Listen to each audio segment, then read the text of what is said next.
வெள்ளினாலும் பொன்னினாலும் ஒரு உருவத்தை உண்டாக்கி நமக்கு கொடுக்கிறான். வாசிங்க.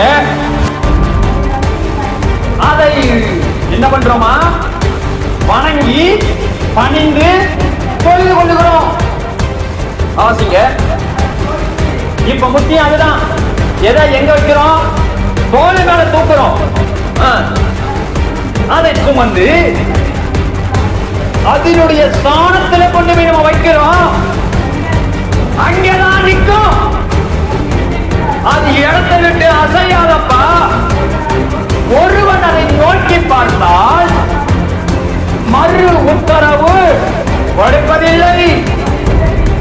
அவனுடைய கஷ்டங்களும் அவனுடைய வேதனைகளையும் நீக்குகிறவர்கள் அல்ல. ஆமென்.